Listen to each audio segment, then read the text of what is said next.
나는 미숙 언니가 제일 좋아. 언니밖에 없어. 그 말을 들을 때마다 저는 속으로 생각했습니다. 참 따뜻한 애다. 진짜 나를 좋아하는구나. 그런데 그날 우연히 들어간 화장실에서 그 목소리가 들렸습니다. 미숙 언니, 솔직히 좀 불쌍하지 않아? 혼자 있으니까 나한테 집착하는 거야. 나도 적당히 맞춰주는 거지. 진짜 친한 건 아니잖아. 지긋지긋한데 떼낼 수가 없네. 웃음 섞인 목소리. 분명히 그의 목소리였습니다. 저는 숨도 못 쉬고 그 자리에 서 있었습니다. 다리에 힘이 풀렸습니다. 문을 열 수도 나갈 수도 없었습니다. 그날 이후로 저는 사람이 무서워졌습니다. 혹시 여러분도 그런 적 있으신가요? 믿었던 사람한테 뒤통수 맞은 경험. 내 앞에선 천사 같던 사람이 뒤에선 완전히 다른 얼굴이었던 경험. 그 배신감, 그 허탈함. 충분히 이해합니다. 정말 아픕니다. 그런데요. 알고 보니 신호는 처음부터 있었습니다. 제가 눈치채지 못한 거였습니다. 우리는 보통 사람을 볼 때 말의 내용을 먼저 봅니다. 좋은 말 하니까 좋은 사람이겠지. 하지만 진짜 중요한 건 따로 있었습니다. 바로 그 사람의 작은 표정, 시선, 말투의 온도입니다. 말은 얼마든지 꾸밀 수 있습니다. 하지만 미세한 표정은 절대 속이지 못합니다. 그리고 무서운 건 그 작은 신호 하나가 그 사람의 진짜 마음을 그대로 보여준다는 겁니다. 오늘은 두 가지를 함께 말씀드리겠습니다. 첫째, 겉으로는 착해 보이지만 뒤가 다른 사람을 알아보는 신호. 둘째, 반대로 진짜 당신 편인 사람을 알아보는 신호. 어쩌면 떠오르는 얼굴이 있어 마음이 불편해질 수도 있습니다. 하지만 이걸 알고 나면 더 이상 뒤통수 맞지 않습니다. 상처받고 나서야 그때 알아볼 걸 후회하지 않아도 됩니다. 그리고 오늘의 이야기는 무엇보다 나를 지키기 위한 이야기입니다. 황금의 마음 구독과 좋아요를 기다립니다. 마음이 따뜻해지는 좋은 이야기를 가장 먼저 만나보세요. 지금부터 시작하겠습니다. 동네 성당 봉사 모임에서 만난 사람이 있습니다. 모임에서 늘 먼저 인사했습니다. 어머, 자매님 오셨어요? 고생 많으시죠? 목소리도 밝고 표정도 환했습니다. 저는 처음에 참 따뜻한 분이다. 언제나 저렇게 밝을까? 싶었습니다. 그런데 이상했습니다. 그분이 웃을 때마다 뭔가 어색한 느낌이 들었습니다. 분명 입꼬리는 올라가는데 눈은 가만히 있었습니다. 차갑다고 해야 할까요? 어딘가 텅 빈 느낌이었습니다. 그냥 제 기분 탓인가 싶었습니다. 괜히 저렇게 좋은 분을 내가 이상하게 생각하는 게 아닌가 내 자신을 반성했습니다. 그런데 몇 달 뒤 다른 분한테 이런 얘기를 들었습니다. 김 권사님이 그러더라. 저 사람 좀 허세 있지 않아? 봉사도 티 내려고 하는 것 같아. 저는 귀를 의심했습니다. 내 앞에선 그렇게 다정하던 사람이 뒤에선 내 말을 나쁘게 하고 다녔던 겁니다. 그제야 깨달았습니다. 그 어색한 웃음의 정체를. 19세기 프랑스 신경학자 기욤 뒤세는 진짜 웃음과 가짜 웃음의 차이를 연구했습니다. 그가 발견한 건 단순했습니다. 진짜 웃음은 입만 웃는 게 아닙니다. 눈 주변 근육, 전문 용어로 알륜근이라고 하는데 이 근육이 함께 움직입니다. 눈가에 잔주름이 생기고 눈이 살짝 찌그러집니다.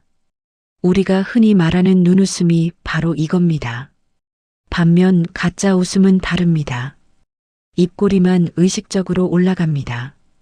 눈은 그대로입니다. 차갑습니다. 이걸 심리학에서는 비뒤센 미소라고 부릅니다. 캘리포니아 버클리대 연구팀이 흥미로운 실험을 했습니다. 사람들에게 다양한 웃는 얼굴을 보여주고 진짜와 가짜를 구분하게 했습니다. 결과는 놀라웠습니다. 사람들은 87%의 정확도로 가짜 웃음을 알아챘습니다. 우리는 본능적으로 알고 있는 겁니다. 저 웃음이 진심인지 아닌지. 그런데 왜 이런 사람들은 가짜 웃음을 지을까요? 이중적인 사람들에게 웃음은 감정 표현이 아닙니다. 상대를 안심시키고 좋은 인상을 심어주고 관계를 유리하게 끌어가기 위한 가면입니다. 문제는 감정은 숨길 수 있어도 미세 근육은 거짓말을 못한다는 겁니다. 입은 마음대로 움직일 수 있습니다. 하지만 눈 주변 근육은 의식적으로 조절하기 어렵습니다. 그래서 진심이 아닌 웃음은 눈에서 새어나옵니다. 독일 철학자 쇼펜하우어는 이렇게 말했습니다. 가면을 쓴 얼굴은 언제나 어색하다. 진심은 근육이 기억한다. 맞습니다. 꾸며낸 친절은 표정 곳곳에서 어긋남을 드러냅니다. 입은 웃는데 눈이 안 웃는 사람. 그건 웃는 게 아닙니다. 그러니까 기억하세요. 누군가의 웃음이 이상하게 차갑게 느껴진다면 그건 당신의 본능이 보내는 경고입니다. 웃을 때 눈이 함께 웃지 않는 사람. 그 사람의 친절은 대부분 계산입니다. 하지만 너무 마음 쓰지 않으셔도 됩니다. 알아챈 것만으로도 당신은 이미 자신을 지킨 겁니다. 얼마 전 병원 대기실에서 본 장면입니다. 중년 여성 한 분이 접수 창구 앞에 서 있었습니다. 간호사한테 뭔가 묻고 있었는데 목소리가 귀에 꽂혔습니다. 저기요. 이거 왜 이렇게 오래 걸려요? 아까부터 기다렸단 말이야. 짜증 섞인 반말. 표정도 뾰족뾰족했습니다. 그런데 잠시 후 의사 선생님이 나오셨습니다. 그 순간 그 여성의 목소리가 확 바뀌었습니다. 아이고, 선생님 감사합니다. 네네, 알겠습니다. 완전히 굽신굽신 다른 사람이었습니다. 목소리 톤도, 표정도, 몸짓도 아첨으로 가득 찼습니다. 거기서 끝이 아니었습니다. 전화를 받으면서 또 달라졌습니다. 언니, 나야 나. 어쩜 좋아, 보고 싶었어. 세 개의 얼굴. 3분 만에 한 사람이 상대에 따라 바뀌는 모습을 다 봤습니다. 저는 소름이 돋았습니다. 말투가 사람마다 달라진다는 건 뭘 의미할까요? 스탠퍼드 대학교 심리학과에서 흥미로운 연구를 진행했습니다. 연구팀은 사람들의 상황별 목소리 변화를 분석했습니다. 결과는 이랬습니다. 상황에 따라 말투가 3단계 이상 급격하게 변하는 사람은 이중적 성향을 가질 가능성이 83%에 달했습니다. 특히 권력 관계에 따라 목소리 톤을 조절하는 사람, 윗사람한테는 부드럽고 아랫사람한테는 날카로운 사람, 이런 사람은 상대를 인간이 아니라 도구로 인식하는 경향이 강했습니다. 반면 누구에게나 일관된 말투를 유지하는 사람은 자아 일치도가 높고 주변의 신뢰도 높았습니다. 생각해 보세요. 진짜 따뜻한 사람은 청소부 아주머니한테도 사장님한테도 비슷하게 말합니다.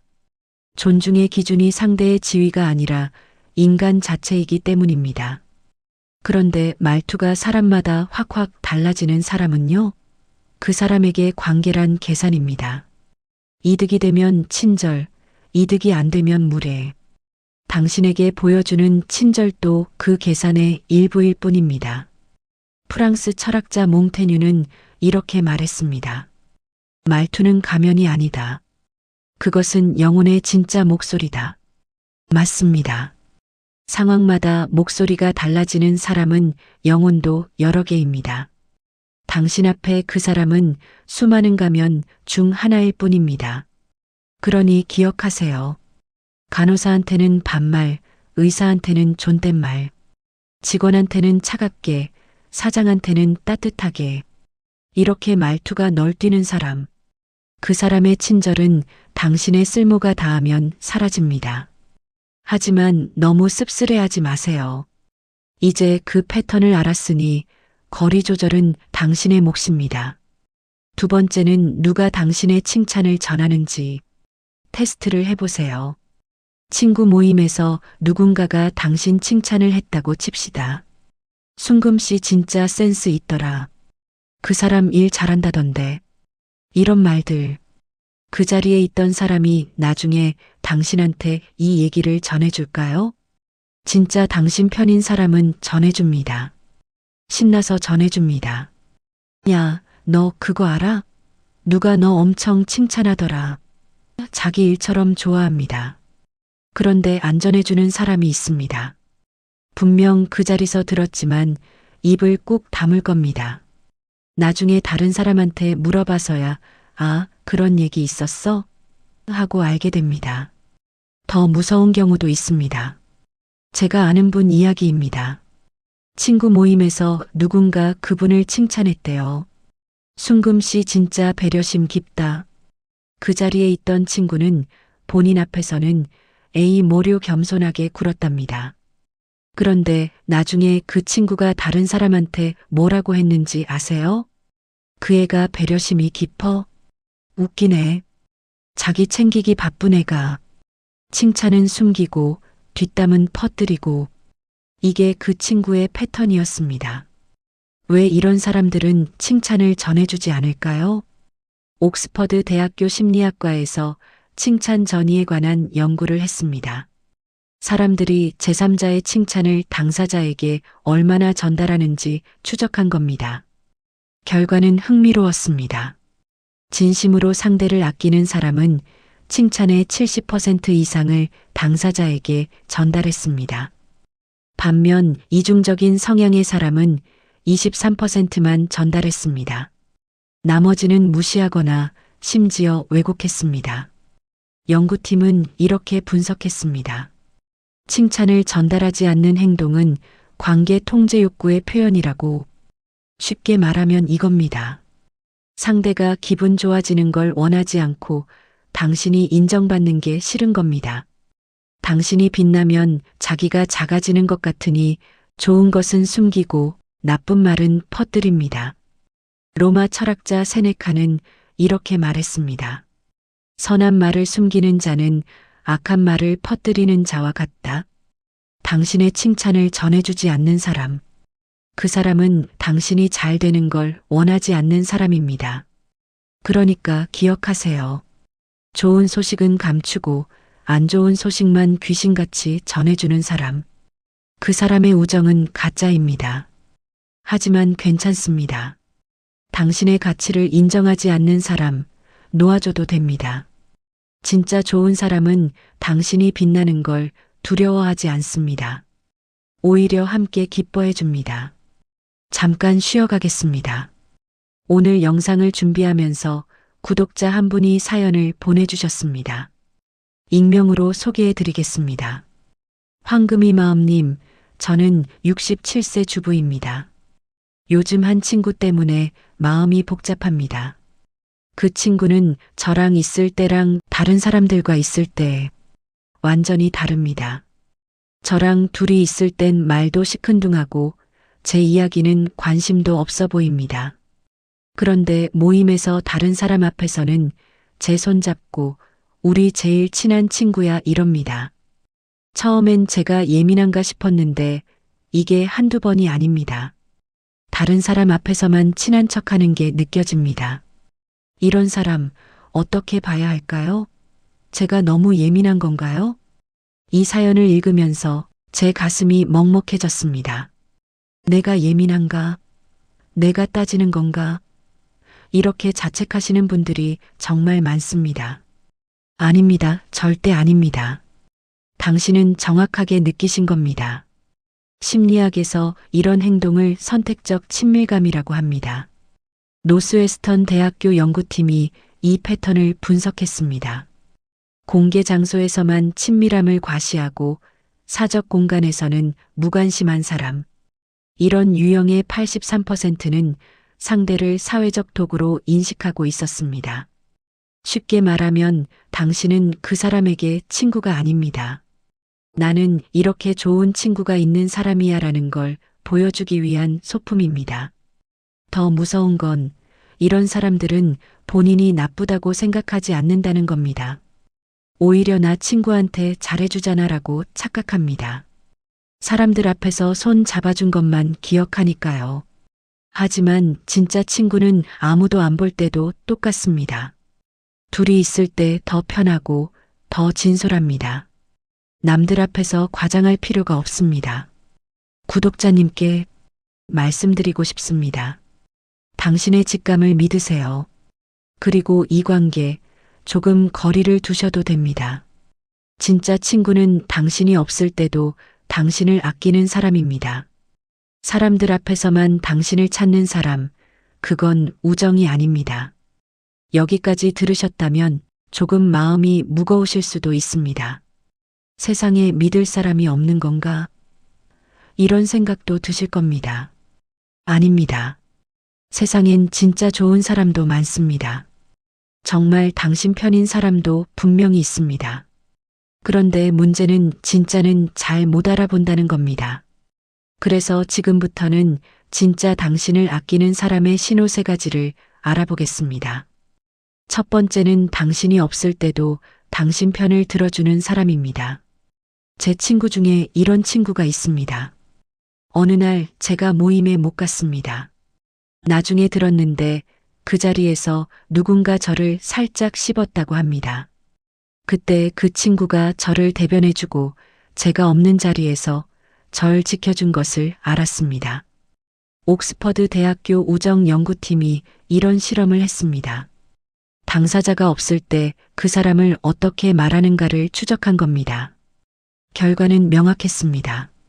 진짜 친구는 당사자가 없을 때도 70% 이상 긍정적으로 말했습니다. 반면 가짜 친구는 당사자가 없으면 56%가 부정적으로 말했습니다. 당신이 없는 자리에서 당신을 지켜주는 사람, 그 사람이 진짜입니다. 두 번째는 당신의 작은 성공도 진심으로 기뻐하는 사람입니다. 얼마 전에 제가 작은 상을 받았습니다. 어떤 친구는 축하해 한마디 하고 끝이었습니다. 형식적이었습니다. 그런데 다른 친구는 달랐습니다. 전화를 걸어왔습니다. 친구야, 나 진짜 너무 기쁘다. 내가 얼마나 고생했는지 내가 아는데 정말 잘 됐어. 축하해. 목소리에서 진심이 느껴졌습니다. 마치 자기 일처럼 기뻐했습니다. 하버드 대학교 긍정심리학 연구에 따르면 타인의 성공에 진심으로 기뻐하는 능력은 자존감이 높고 관계 만족도가 높은 사람의 특징이라고 합니다. 반대로 친구의 성공을 질투하거나 시큰둥하게 대하는 사람은 자기중심적 성향이 강했습니다. 당신의 작은 성공에도 박수 쳐주는 사람. 그 사람은 당신이 빛나는 걸 두려워하지 않는 사람입니다. 세 번째, 당신 말에 귀 기울이고 기억하는 사람입니다. 저는 예전에 허리가 아팠던 적이 있습니다. 한 달쯤 지났을 때 어떤 친구가 물었습니다. 허리 좀 나아졌어? 저는 깜짝 놀랐습니다. 제가 한 달 전에 한번 스치듯이 말한 걸 기억하고 있었던 겁니다. UCLA 대학교 관계심리학 연구에 따르면 상대방의 사소한 이야기를 기억하는 사람은 정서적 유대감이 높고 공감 능력이 뛰어난 사람이라고 합니다. 반대로 당신 이야기를 듣는 척하지만 전혀 기억하지 못하는 사람. 그 사람은 당신 말을 들은 게 아니라 그냥 시간을 때운 겁니다. 당신의 작은 고민을 기억하고 그거 어떻게 됐어? 물어봐주는 사람. 그 사람이 진짜 당신을 생각하는 사람입니다. 정리해 보겠습니다. 진짜 당신 편인 사람은 이렇습니다. 당신이 없을 때도 당신 편을 들어줍니다. 당신의 작은 성공도 진심으로 기뻐합니다. 당신의 사소한 이야기도 기억합니다. 이런 사람이 주변에 한 명이라도 있다면 그 사람을 소중히 하세요. 그리고 혹시 지금 당장 떠오르지 않는다고 해서 절망하지 마세요. 좋은 사람은 천천히 만나지는 겁니다. 진심인 한 명이 가짜 10명보다 낫습니다. 여기서 잠깐 실전에 들어가겠습니다. 구독자분들이 실제로 많이 겪으시는 상황 3가지를 짧게 정리해 드리겠습니다. 첫 번째, 친한 척하는 사람한테 어떻게 거리를 둘까요? 그럴 경우 갑자기 차갑게 대하면 오히려 나쁜 소문이 납니다. 방법은 이겁니다. 서서히 온도를 낮추는 것입니다. 연락 빈도를 조금씩 줄이면서 답장 시간을 조금씩 늦춥니다. 모임에 한 번씩 불참합니다.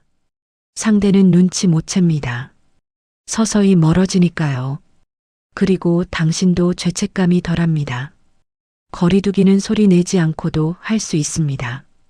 두 번째, 그 사람이 나쁜 사람은 아닌 것 같은데 그냥 제 착각일까요? 나쁜 사람은 아닐 수 있습니다. 하지만 당신한테 좋은 사람도 아닙니다. 이 구분이 중요합니다. 세상엔 악한 사람도 있지만 그냥 무심한 사람도 많습니다. 일부러 해코지하진 않지만 당신을 챙기지도 않는 사람. 그런 사람과 친하게 지낼 필요 없습니다. 그냥 적당히 인사하는 사이로 두면 됩니다. 모든 사람과 친할 필요 없습니다. 적당한 거리도 관계입니다. 세 번째, 이미 상처받았는데 어떻게 회복할까요? 상처는 시간이 약입니다. 하지만 시간만으론 부족합니다. 3단계 회복법을 추천드립니다. 1단계 감정 인정하기. 나는 상처받았다. 화가 난다. 억울하다. 이 감정을 인정하세요. 억누르지 마세요. 2단계 책임 분리하기. 내가 잘못한 게 아니다. 저 사람의 선택이다. 명확히 구분하세요. 3단계 좋은 사람 한 명 찾기. 상처는 좋은 관계로 치유됩니다. 진짜 나를 아껴주는 사람 한 명이면 됩니다. 상처는 흔적을 남기지만 당신을 망가뜨리지는 못합니다. 오늘 이야기 어떠셨나요? 겉으로는 착해 보이지만 뒤가 다른 사람의 신호들, 그리고 반대로 진짜 당신 편인 사람의 신호들까지 함께 살펴봤습니다. 혹시 지금 떠오르는 얼굴이 있으신가요? 그렇다면 오늘부터 3가지 실천을 권해드립니다. 1단계는 한 주 동안 관계 점검하기입니다. 주변 사람들을 떠올려 보세요. 이 사람은 나한테 진심일까? 스스로에게 물어보세요. 불편한 관계 한두 개를 정리 대상으로 정하세요. 2단계는 한 달 동안 거리두기 실행하기입니다. 갑자기 끊지 마세요. 서서히 연락 빈도를 줄이세요. 답장하는 시간 텀을 늘리세요. 모임에 가끔 불참하세요. 빠지는 이유는 간단하게 말하세요. 3단계는 지금 당장 좋은 사람 챙기세요. 진짜 나를 아껴주는 사람 한 명을 떠올리세요. 오늘 그 사람한테 연락하세요. 그냥 생각나서 한마디면 충분합니다. 관계 정리는 나쁜 게 아닙니다. 나를 지키는 겁니다. 에너지를 아껴서 진짜 소중한 사람한테 쓰는 겁니다. 그리스 철학자 탈레스는 이렇게 말했습니다. 가장 어려운 일은 자기 자신을 아는 것이고 가장 쉬운 일은 남에게 충고하는 것이다. 맞습니다. 남의 이중성은 쉽게 보입니다. 하지만 내 안의 이중성은 잘 안 보입니다. 우리 모두 조금씩 더 진심인 사람이 되면 좋겠습니다. 눈으로 웃고 한결같은 말투로 대하고 좋은 소식을 기꺼이 전하는 사람. 그런 사람 곁에는 그런 사람이 모입니다. 오늘 이 이야기가 여러분의 관계에 작은 도움이 되었으면 좋겠습니다. 앞으로 여러분 곁에 진심인 사람만 남기를, 그리고 여러분도 누군가에게 진심인 사람이 되시기를 진심으로 응원하겠습니다. 가장 상처 줬던 친구들의 이야기를 댓글로 남겨주세요. 속상했던 마음을 덜어내고 가벼워질 수 있도록 힘을 드리겠습니다. 지금까지 언제나 단단해지는 황금의 마음이었습니다. 오늘도 끝까지 들어주셔서 감사합니다.